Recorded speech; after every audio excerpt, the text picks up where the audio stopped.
Welcome to the Defeat the Drama podcast, where you'll learn tips, tricks, and strategies to help you gain clarity, find purpose, live boldly, and defeat the drama in leadership and life.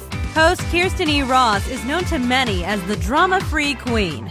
She is the undisputed expert of transformation. She'll move you from resigned, resentful, and overwhelmed to focused, engaged, and empowered. Welcome to the Defeat the Drama podcast. I'm Kirsten Rush, your host, and this is episode number 86. Drama zaps energy and steals focus, so let's defeat some drama now. I have been helping companies and families defeat drama for over 20 years. So check out my website at focusforwardcoaching.com. If you need some additional help, I am happy to support. And of course, you can always go to defeatthedrama.com as well. So today is a Defeat Your Drama Day. Emily from Vermont wrote in and she said, I have to babysit my coworker and fix her mistakes. So maybe you can you've had some similar situations. So let's see what some customized strategies for Emily.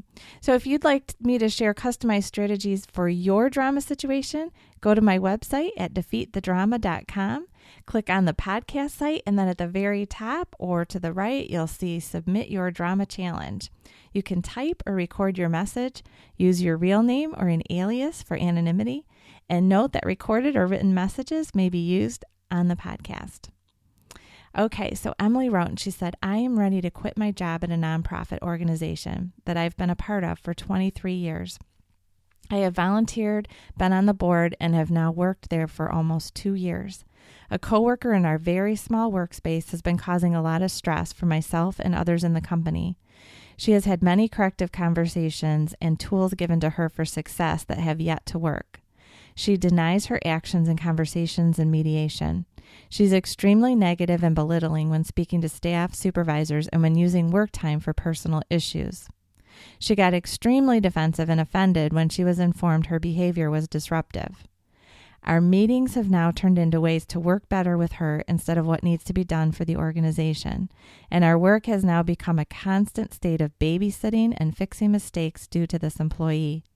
Many events have been documented and submitted to HR. The only option I now see for myself is removing myself entirely from the situation. What other ways can we approach this issue and make this a better working environment to all those who are involved? So first, I just want to say, Emily, thanks for writing in. And second, I am so sorry that you're in this situation. I know, especially in a nonprofit that you've been involved with for so many years, you've got to be so attached to their mission and feeling great about the impact that they're making and that you're helping them to make. And so it's got to be so frustrating to have a coworker who's making such a dramatic drama impact on that organization. So as always in the Defeat Your Drama segments, I will provide solutions based on the information provided. I will obviously not have full details, so we'll provide customized strategies based on what you share. Always consider your own specific circumstances before taking any action. These are suggestions, not guarantees. So Emily, at this point, it does seem like your team has tried everything within your control to help make the change. So if she's staying, then we need to identify what is still in your control. So that's kind of where these customized strategies are going to center. And again, a lot of you listening may be in similar situations. Maybe it's in your life or your work. All right, so the first one is make it as small as possible. And by it, I mean the situation. So if your coworker is going to stay and continue behaving the way she is, then all of that is out of your control at this point. I mean, you've shared information, it's gone to human resources, and at this point, they're not taking the action that you would like to see happen. So you want to stay in your job out of passion for the nonprofit's work. The goal is to see if you can make this situation at all palatable. So how can you have less frustration?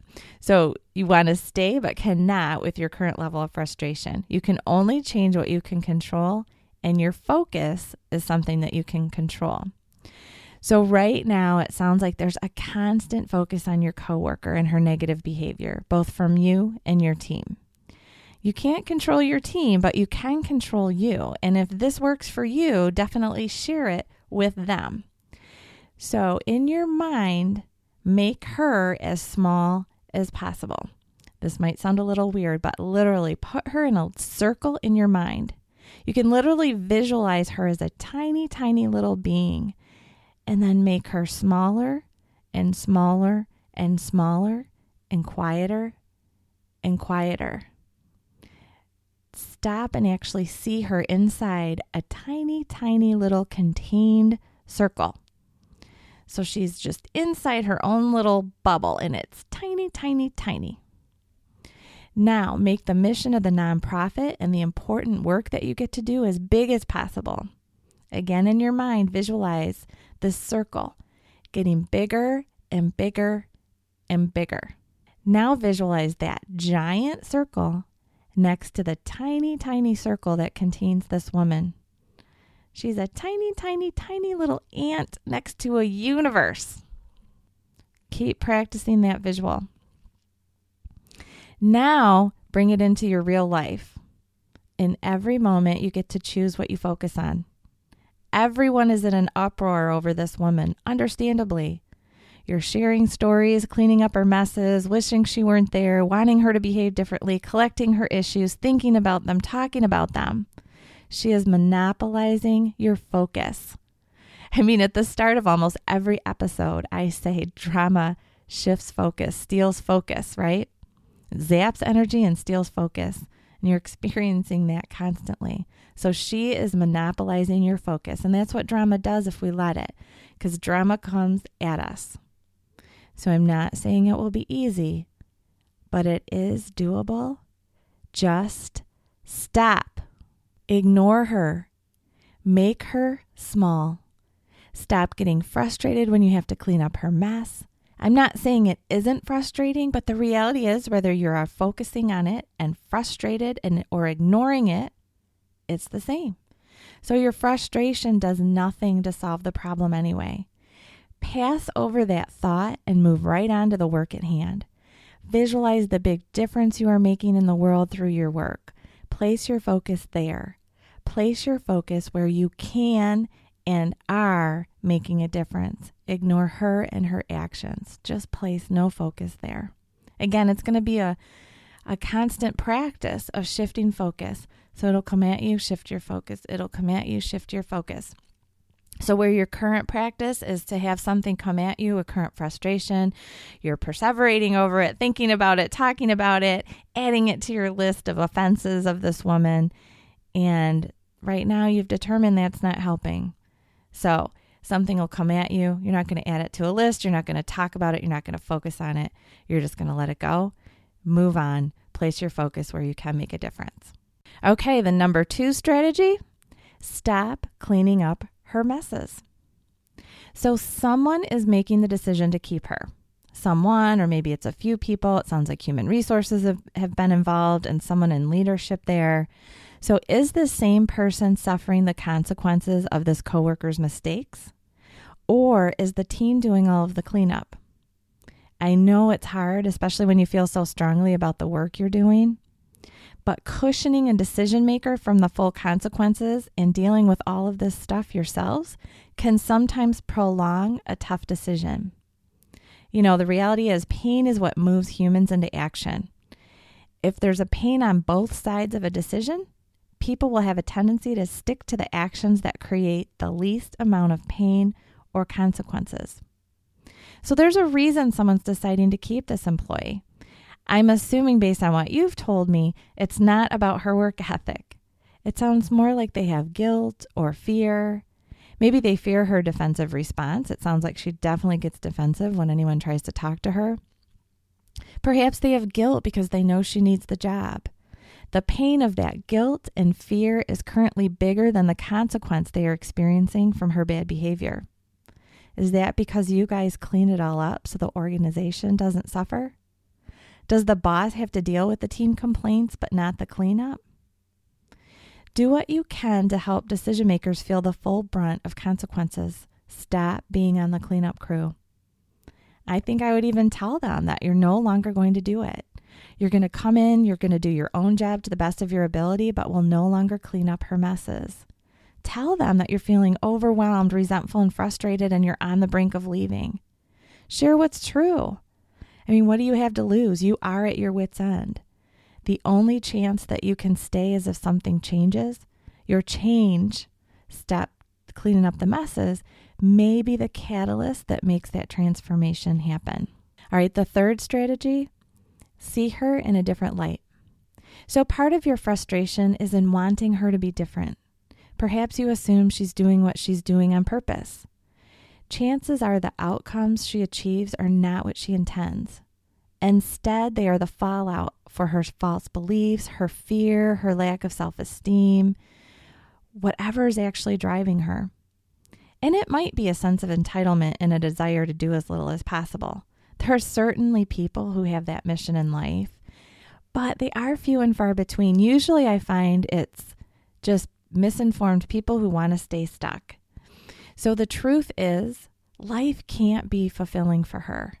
She knows she's not doing a good job. I mean, yeah, she's getting defensive, defending her stance, but she knows she's getting that irate, that oomph of emotion because she's coming up against what she knows is true. And she's trying not to see it because she doesn't want to make change. So she knows she's trying to stay stuck and hanging on by a thread where she is. She's working hard and expanding a lot of energy to control what she can and keep things status quo. So I'm not trying to help you excuse away what she's doing. It is a shame, and it really bothers me that it's a nonprofit. But for your own level of satisfaction and nothing more, can you maybe feel sorry for her or find her actions ridiculously funny?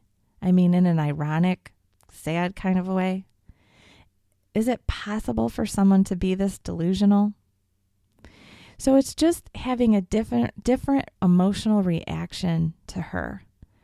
So your frustration is driving you out of the organization. If you can't change her and the organization isn't changing the situation, one of the things you can control is your reaction to the situation.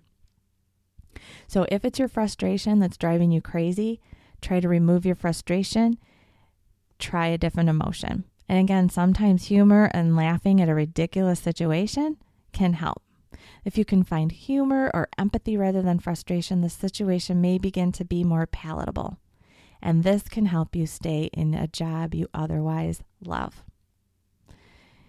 Now, the last customized solution isn't very creative at all, and you've already kind of mentioned it. Leave.